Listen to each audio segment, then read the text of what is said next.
Walking up and talking to me like you never loved me, baby. Acting like I wasn't everything you ever wanted. Maybe you should step back, catch a breath, think about the things you're saying. They ain't making any sense to me at all. That's what it's all about, people. Trent was born to be an artist. And I'm always sucked in by his passion when he records, when he writes. I want to be a star like everybody did. You know, everybody does. I mean, they come here, they want to sing, I want to perform.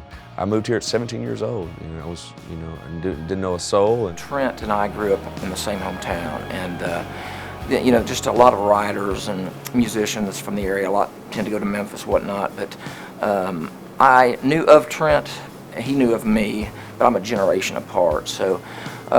After he decided music was going to be his career, he had left college and came to Nashville. You know, it was a tough road being that young, because you know you can't really get into a bar at 17 years old and play, and all the bars in Nashville were 21 and up. So I found a bar downtown.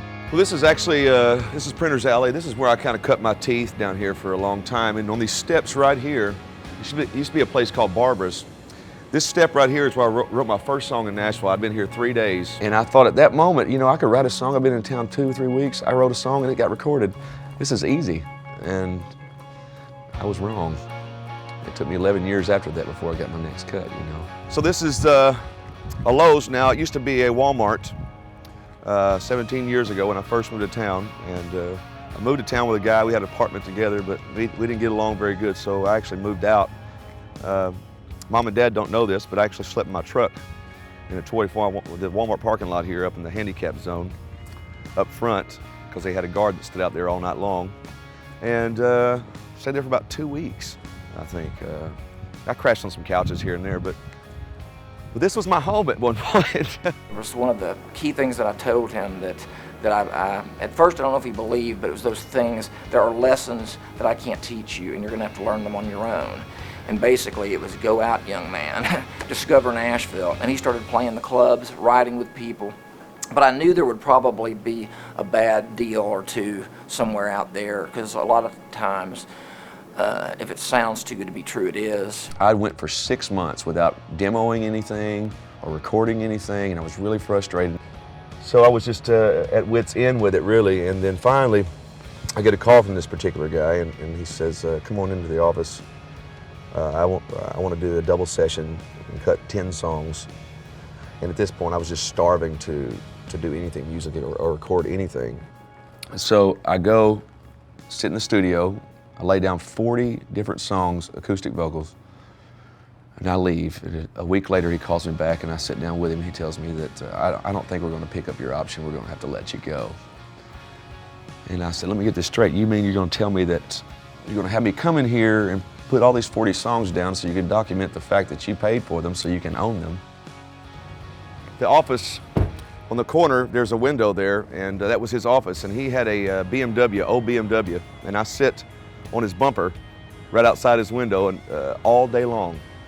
I told him I wanted all my songs signed back over to me by 4 o'clock or he's getting his ass kicked when he walks out this building. And he peeped out that window all day long, and sure enough, I sit right there on his bumper. He knew I wasn't going to go anywhere, and about 4 o'clock or 4:30, he comes out of the building with a big piece of paper and signing the rights to all my songs back over to me. It was the redneck way to get your songs back, but I didn't know any other choice at that point. You know, I mean, I felt like I was getting shystered, and I was, and so I had to get a little redneck with him, and I got my songs back. It worked out. What I've always admired about Trent is so many people seek you out, friends of a friend, and they want something from you. And Trent one day showed up at my office. At the time I was head of Polygram Music, and he showed up in my office and asked one of my assistants if he could meet with me. And I was really booked for the afternoon, and he was patient. He waited a couple of hours actually. And when I came out and I just apologized, I said, man, you know, I was just booked up all day. He just said, my name's Trent Tomlinson. He goes, I'm a songwriter, I want to be an artist, and I just want you to know I'm in town. But for me, I don't know any other way to do than to write my own material and speak my life. And so the songwriting is really, for me, what allowed me to get a record deal, to take this journey I've been on for the past 5 years. Trent has a great ability to find universal ideas, concepts, and put them into a great lyric, everyday, slice of life songs. Angels Like Her is, I'm going to be evil and say, if I could have written a song in my lifetime, I wish it would have been Angels Like Her. And I really believe that it's one of the best country songs I've ever heard. And I've been around a lot of them. Arlo Smith and Aaron Barker, Arlos is a hoot. He's always brings the life to the party when you're riding with him. Y'all had this thing going, and I was just blown away. My problem was, I thought, well, this is awful country, and it was at a time when you could easily be told, well, that's a little too country. Yeah. Aaron Barker, to me, is the ultimate songwriter. I mean, George Strait's been my hero for a long time, and a lot of those George Strait hits were him. Over at George Strait's camp, I got real used to being honest with writing, because there's nothing phony about George Strait ever, and I try to stick to that. And Trent is that song. He's part of that. He's lived it. He can tell it without making any of it up, and I feel good about having written it with him and with Arlos, because nobody made anything up. It's all real, and Trent can back it up. The sunbeam hit the gem beam and ricocheted off a bottle of Coke. And cut through the still smoldering second-hand night before smoke.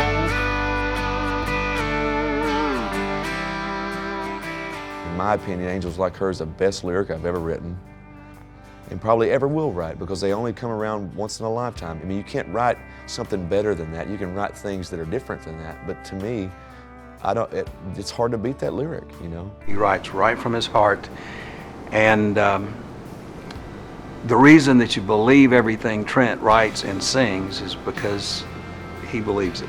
He just went through it. He'll never fake you out. He'll never try to be anything he's not. Like it, love it, it's going to be Trent, no matter what. It's the best thing I have. Why not put that forward, your best foot forward? And that's what I'm doing right now by releasing this song. I don't care if it was on the first album or not. It's time to come out, and it's going to come out. And I think it's the best thing I've ever done. If there's a rafter hanging from the ceiling, I'm swinging from it, that's for sure. As you can see, we're playing a show right next to the Clipper 10 and Nails 2. My career's really blossoming. To this day, it's passion. You see him on the stage, it's unbelievable. I think some people are hesitant to get up and play unless their band's there. Trent can walk in with an acoustic guitar, and he might not have thought he was going to be playing that night, but he can walk in with a guitar and just draw you in and blow a crowd away. We're in the entertainment business, and people come and pay their hard-earned money to come see us play, and they want to be entertained, and that's exactly what I intend on doing. I don't care if it's 5 people or 5,000 or 50,000. You're going to get the same show every night. So whether it's acoustically, whether it's full band, he's there to perform. It's in him. That's what he was born to do. Hey, you can bank on it if you put a little stank on it. Hey, you can bank on it if you put a little stank